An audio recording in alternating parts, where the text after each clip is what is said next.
Olá, bem-vindos à nossa aula de liderança. A lição hoje é Mudanças e Inovações. O texto base é Marcos capítulo 2, do versículo 18 ao versículo 22. Mas antes, porém, de falarmos especificamente sobre mudanças e inovações utilizando o texto base, eu quero falar para você sobre os hábitos que têm ligações com mudanças e inovações que nós queremos aí promover dentro do contexto de liderança. Eu preciso conceituar isso para você. Os hábitos são iniciados para servir a um propósito. Então, eles existem a serviço de um propósito inicialmente. Mas depois de um certo tempo, todo hábito precisa ser analisado para saber se ainda é ou não um hábito efetivo. O autor da lição apresenta um exemplo de um marido que pergunta para a esposa por que ela corta as pontas da carne. Ela diz: corto assim porque minha mãe cortava. Ele foi perguntar para a sogra. A sogra disse: corto assim porque a minha mãe cortava. Ele foi perguntar para a avó. Ao perguntar para a avó disse: eu corto assim, cortava assim, porque naquele contexto a minha panela era pequena e a carne não cabia dentro da panela. Então perceba aí que um hábito foi sendo repassado de geração em geração sem que se analisasse o propósito para o qual aquele hábito estava direcionado. Então é importante, depois de um certo tempo, questionarmos hábitos que já estão aí tão fortemente arraigados dentro do nosso comportamento, dentro do nosso quadro de comportamento. Agora sim, Marcos capítulo 2, versículo 18 a 22, nos apresenta uma crítica, uma pergunta crítica, tanto dos discípulos de João, quanto dos fariseus, quanto a postura dos discípulos de Jesus em não jejuar. Então eles perguntam: por que não jejuam? A pergunta aí traz para nós uma lição muito importante através da resposta de Jesus. Jesus não era contra o jejum. Essa prática, inclusive, ela foi validada pela igreja primitiva. Não era esta a questão, mas Jesus estava inovando, ele trazia inovações. E ele faz ali uma alegoria. Qual foi a alegoria que Jesus fez? Pano novo em tecido velho, ou tecido novo em tecido velho, e vinho novo em vasilha de couro velha. E com essa alegoria, Jesus apresenta a nós duas formas de inovação que nós vamos tratar aqui agora. Quais são essas duas formas apresentadas por Jesus de inovação? E eu quero falar para vocês, isso não está especificamente na lição, mas quando nós olhamos para esse texto, é claro, é percebível que ao citar esses dois exemplos, Jesus então nos dá uma lição. É possível ver ali uma lição muito importante com relação à inovação. Então, a primeira lição é a inovação que subtrai. O tecido novo adicionado ao velho sofreria um encolhimento diferente do tecido velho. Dentro de um tempo seria menor. Então, é entendível aí essa condição. Quando você adiciona um tecido novo a um tecido que já foi lavado, que já sofreu aí os encolhimentos e as extensões que tinha de sofrer, aquele tecido novo ainda não teve aquela extensão, a diminuição ou a extensão daquele tecido, então aquela diferença de tempo existente entre os tecidos vai produzir uma ruptura maior. Foi isso que Jesus disse ao citar ali: ninguém põe remendo novo, um remendo ou um tecido novo, num tecido velho, remendando um tecido velho, porque depois vai ficar pior. Então ele fala sobre isso. Então, eu tiro daí uma lição importante. A questão levantada contra Jesus falava da subtração de um hábito. Vamos fazer esse link aqui. Qual era a subtração do hábito que Jesus apresentou ali na sua inovação? Ele disse assim: olha, eles não vão jejuar agora, porque o noivo está presente. Eles não tinham, os seus discípulos, não tinham a prática do jejum enquanto estavam ali com Jesus. Então, Jesus estava subtraindo, mesmo que provisoriamente, uma prática. Mudanças e inovações nem sempre trazem adição. É isso que eu quero ensinar para você. Às vezes, uma grande mudança pode ser produzida pela retirada de algo ou diminuição. Vou voltar aqui à comparação, fazendo uma comparação com o que Jesus disse. No tecido novo, no tecido velho, ele vai diminuir numa proporção, numa velocidade diferente do tecido já curtido. Vou colocar dessa forma. Então, há ali uma diminuição. E às vezes as mudanças apresentadas, as inovações apresentadas, elas têm muito a ver, podem ter a ver com a subtração de coisas, né, com a retirada de coisas. Não é complexo, então, relacionar isso ao tecido novo que diminui no contexto onde ele foi inserido. Então, deu para vocês entenderem aí como foi construído aqui esse argumento sobre a inovação que subtrai? Eu acredito que sim. E agora vamos falar aqui da inovação que adiciona. O vinho novo colocado numa vasilha velha logo exigirá mais espaço e haverá adição de volume. Ele vai somar volume, ele vai ter mais volume. Então a vasilha de couro enrijecida pelo tempo, não mais flexível, vai ter dificuldade, vai se romper, mas o vinho ele vai se expandir. O tecido ele diminui e o vinho expande. É isso, é nessas representações aqui apresentadas por Jesus, é que eu tiro aqui a questão da inovação que subtrai e da inovação que adiciona. Jesus, ao mesmo tempo que trazia uma proposta semelhante ao tecido novo, que diminuía, que subtraía, trazia também o vinho que aumentava, que adicionava. Aí eu trouxe um versículo para mostrar para você, para provar para você que Jesus adicionou coisas. Versículo 34, João capítulo 13, versículo de número 34, está aí o texto para você. Um novo mandamento lhes dou. Amem-se uns aos outros como eu os amei. Vocês devem amar-se uns aos outros.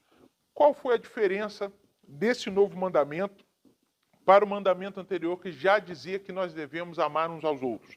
Jesus se colocou como um exemplo, por isso que foi diferente. Foi diferente. Jesus adicionou uma nova forma de amar.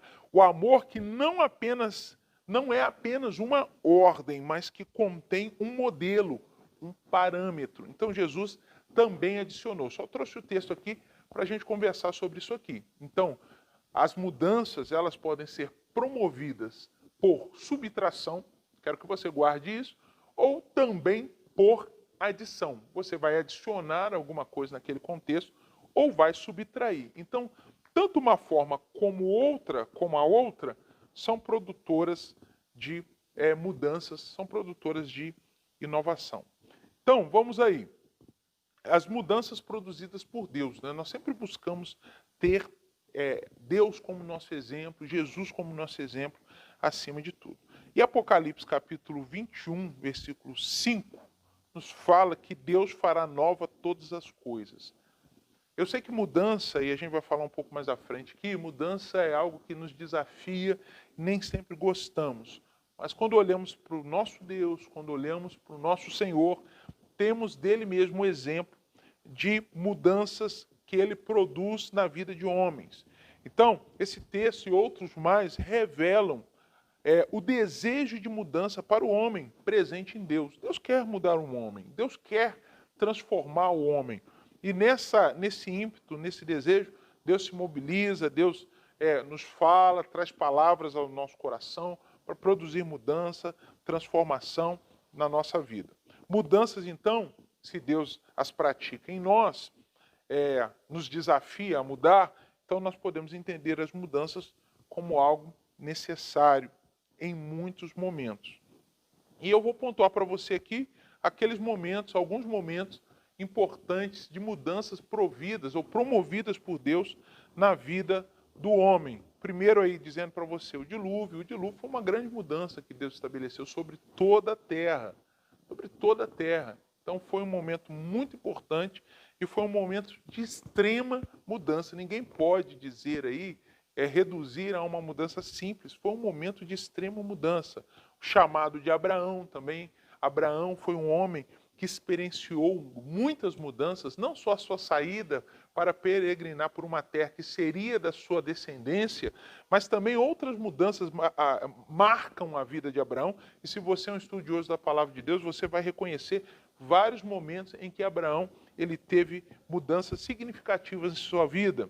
A introdução da lei mosaica, que também traz mudanças significativas. A nova aliança, o que falar da nova aliança, ela também traz mudanças significativas. E a mudança em nossas vidas. E eu até coloquei um texto aqui que eu quero ler com você, 2 Coríntios capítulo 5, versículo 17, que diz assim: portanto, se alguém está em Cristo, é nova criação, as coisas antigas já passaram, eis que surgiram coisas novas. Olha como Deus é um Deus que promove em nós mudanças. Então, a mudança, por mais desconfortável que ela possa ser, ela é, de fato, uma necessidade. Então, eu coloco até aí como título para você: mudanças incomodam, mas precisam fazer parte de todas as organizações. Como nós estamos tratando aqui de liderança, e nós já falamos em lições passadas sobre organização, então nós precisamos entender que a mudança precisa estar como pauta no coração, na cabeça do líder. Mudança é algo necessário. Então, mudanças e inovações são componentes do crescimento, tanto biológico como espiritual, como institucional. Se você for um líder dentro de uma instituição, a mudança precisa ser uma coisa considerada por você. Se você enrijecer, você vai sofrer as consequências, seja em qual âmbito for. Se for numa liderança familiar, se for numa liderança mais ampla, externa, se for como líder de um departamento, se for como gerente, se for como dono de um estabelecimento, seja como for, se você enrijecer, você vai ser a vasilha de couro velha, que quando o vinho fermentar, vai estourar e vai dar problema. Então, as mudanças e inovações, como está aí para você, são componentes do crescimento e precisam ser entendidas assim. Sem mudança, o crescimento é impossível. Eu queria fazer você pensar aí e refletir um pouquinho sobre essa expressão. Sem mudança, o crescimento é impossível. Queria que você pensasse, primeiro, biologicamente, é possível mudança sem crescimento? É possível mudança sem um crescimento em algum sentido? Queria que você pensasse, espiritualmente também, é possível mudança sem crescimento espiritual? Então, a mudança, perceba aí, talvez você vá apontar aí nos seus pensamentos, você talvez disse assim, não, existe isso que pode crescer sem mudar. Né? A mudança pode existir sem crescimento. Bem, é questionável, mas eu aceito talvez aí o seu argumento. Mas de uma forma geral, a mudança ela é necessária, o crescimento ou mudanças estão associadas aí ao crescimento. Então, para crescer precisa mudar. Então está aí esse desafio para todos nós. É um desafio que às vezes nos incomodam porque a gente quer manter as nossas estacas bem firmadas, mas às vezes nós precisamos se render a isso. O líder, então, que deseja mudanças deve primeiramente pensar nas âncoras que darão estabilidade ao ambiente em transformação. Esse ponto é muito interessante, muito importante, e daqui a pouco nós vamos falar aí de um ponto que eu considero muito relevante aqui para o nosso entendimento, que são valores essenciais. Nós vamos falar isso um pouco mais à frente.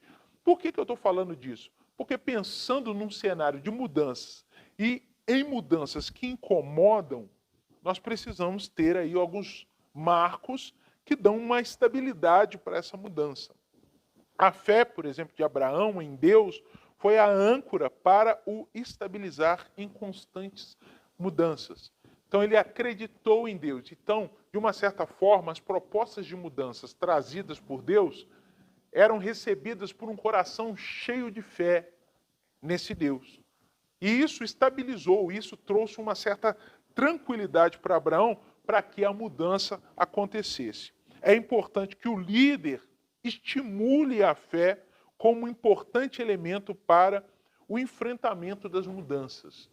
Então, mudanças incomodam. Mas quando você acredita naquele que propõe a mudança, aquele que te chama, e o líder vai ocupar esse papel, essa posição, de alguém que está ali auxiliando os seus liderados à mudança.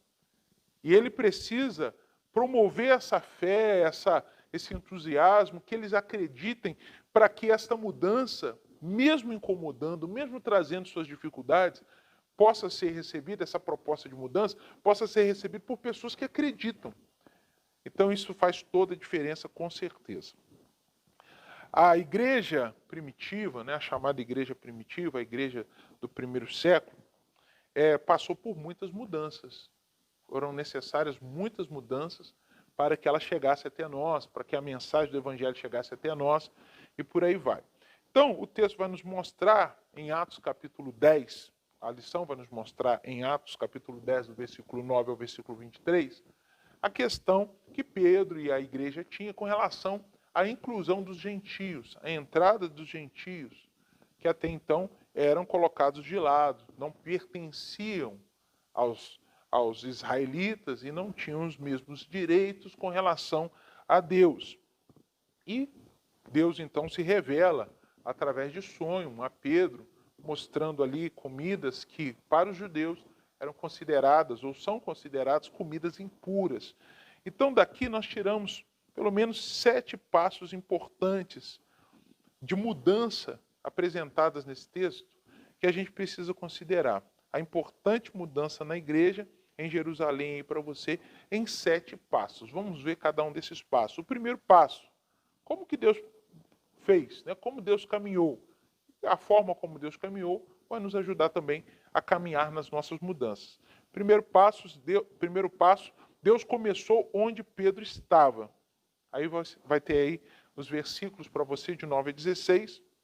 Então Deus começou de onde Pedro estava. Deus começou com respeito, com uma não violação, apresentando a mudança para Pedro. Isso é muito importante. Deus Todo-Poderoso, Pedro, seu servo, mas mesmo assim, Deus teve esse zelo de respeito, não violação, apresentação da mudança de uma forma clara para Pedro, para que Pedro entendesse. Então, importante passo Deus deu aí. Eu quero colocar essa palavrinha aqui em destaque para você. Respeito. É importante isso. Na implantação de qualquer mudança, é importante respeito. Vamos lá. Segundo passo. Deus permitiu o questionamento. Os versículos 14 e 15 mostram isso. Deus permitiu o questionamento. Não entendeu o questionamento como um antagonismo, mas tratou as objeções. Então, Deus permitiu o questionamento. Às vezes nós queremos propor uma mudança, mas quando uma pessoa questiona por não ter entendido aonde queremos chegar, nós achamos que aquela pessoa está se opondo àquela mudança. E precisamos ter esse zelo. Você que está ouvindo aqui, tem esse desejo, esse anseio de liderar, precisa ter esse entendimento que quando você está num movimento de mudança, num movimento de inovação, vão haver ali pessoas que vão querer mais informações acerca daquela mudança. E você não precisa ou não deve entender aquilo como um antagonismo. É importante você ter essa sensibilidade. Terceiro passo aí para a gente. Deus deu a Pedro tempo para processar a mudança. Cada um tem um tempo. Quando você sugere uma mudança, uma inovação, cada pessoa tem o seu tempo. E é importante a gente entender isso, compreender esta questão de tempo. Achei maravilhoso essa organização aqui em passos do que aconteceu ali com Deus e Pedro, para que a gente tenha esse máximo exemplo nas nossas iniciativas de mudanças e inovações, sejam dentro das nossas casas, nos nossos trabalhos, escolas, nos nossos grupos, na igreja, onde for, a gente precisa pensar nisso. Então Deus deu tempo para Pedro processar a mudança. Deus deu a Pedro também a oportunidade de ver a mudança num contexto delimitado, antes de vê-lo num contexto mais amplo. Isso é didático. Isso é didático. Às vezes a mudança ela é uma mudança complexa, muito ampla e de difícil apreciação de um todo. A pessoa não vai ter essa capacidade ou vai ter dificuldade, ou talvez não tenhamos a capacidade de exemplificar, de explicar para a pessoa. Então, fracionar nesse momento, para que a pessoa tenha um entendimento daquilo que vai acontecer num contexto mais delimitado, para depois ampliar, é melhor. Então, Deus começa com um sonho. Deus mostra, revela-se a Pedro através de um sonho. Algo um pouco mais delimitado, para depois ampliar, que era aquilo que aconteceria, que era a aceitação dos gentios na igreja, o povo, a palavra, tudo aquilo que transformou e fez com que o evangelho chegasse até nós.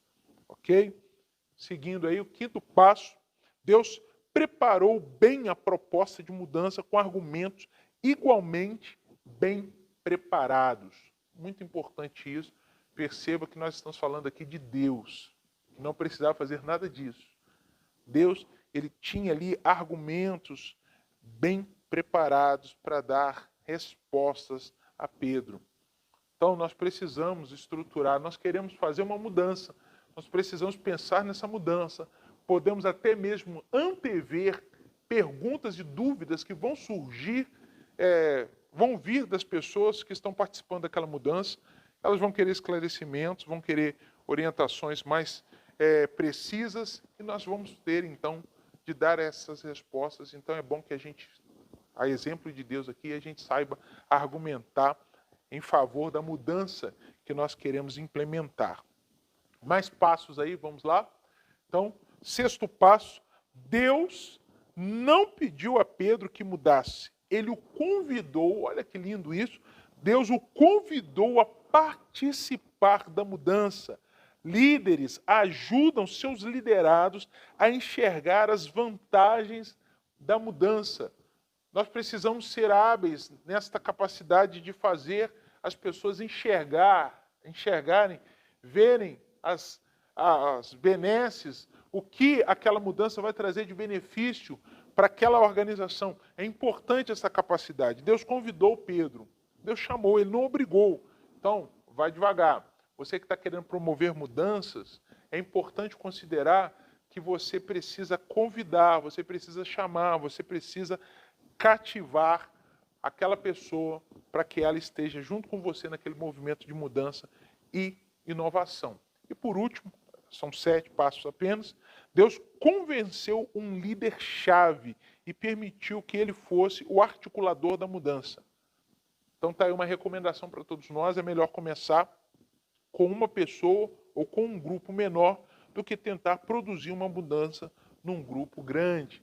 Então Deus pega um líder-chave, estabelece sobre ele ali a visão da mudança, o apresenta a mudança que ele quer fazer e depois aquele líder ele vai ampliando aquilo para seus outros liderados e por aí vai. Então isso é muito importante.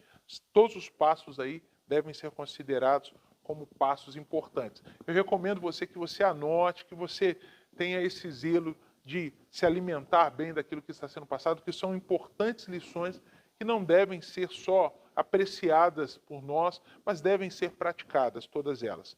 Então, agora vamos falar daquilo que eu disse lá no início, valores essenciais e mudanças.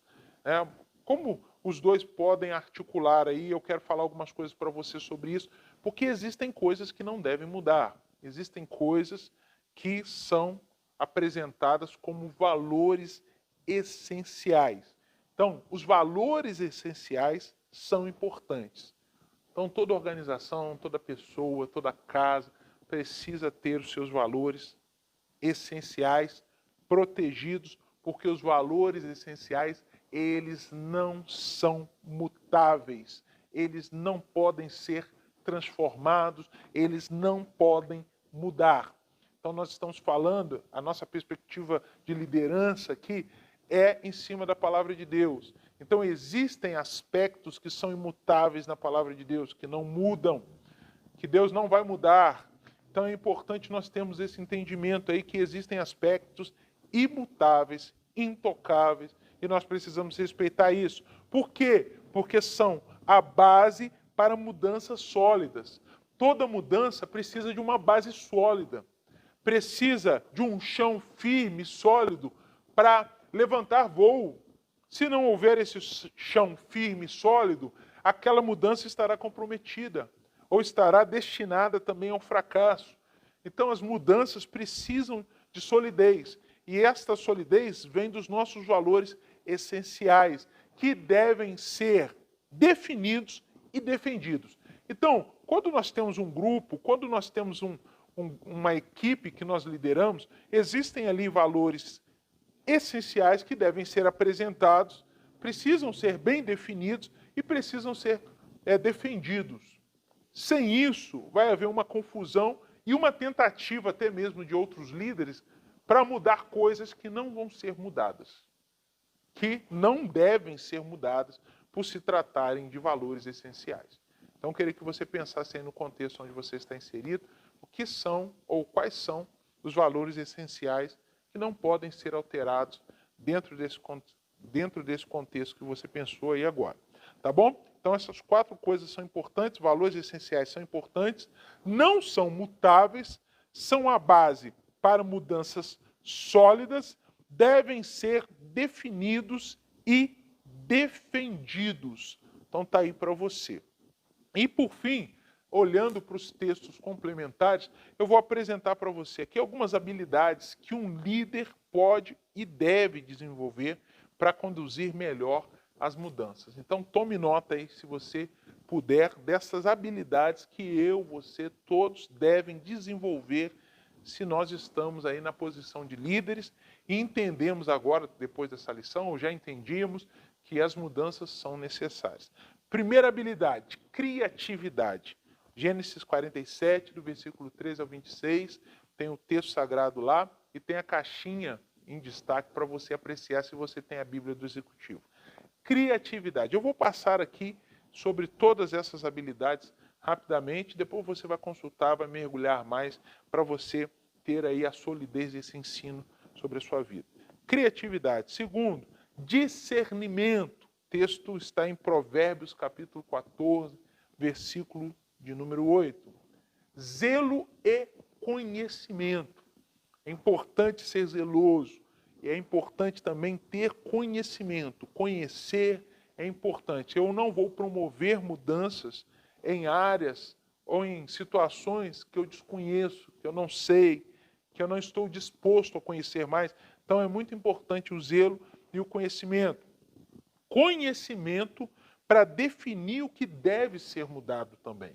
Não só o conhecimento da situação, mas o conhecimento para definir o que deve ser mudado. Quero voltar aqui um pouquinho às questões dos valores essenciais. Então, digamos que eu trabalho numa instituição e essa instituição tem uma liderança que estabeleceu ali seus valores essenciais.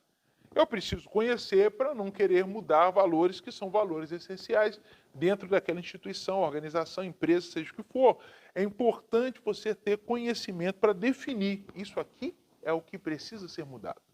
Por isso, a observação, o olhar é tão importante nesse momento para que você possa não propor ou não sair tentando mudar coisas que não são expressivas, significativas, produzindo somente cansaço, estresse e coisas desse tipo. Saber lidar com notícias desagradáveis, mas necessárias. Temos o texto aí, Jeremias 36, de 1 a 32.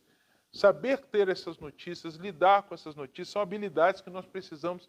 É o feedback, é o retorno. Às vezes vão vir notícias de que aquele movimento de mudança não está funcionando tão bem, não está indo legal como você pensava. É colher esse feedback, é colher esse retorno. Às vezes queremos fugir disso, mas é necessário, é importante para a gente também acompanhar a mudança que estamos tentando promover.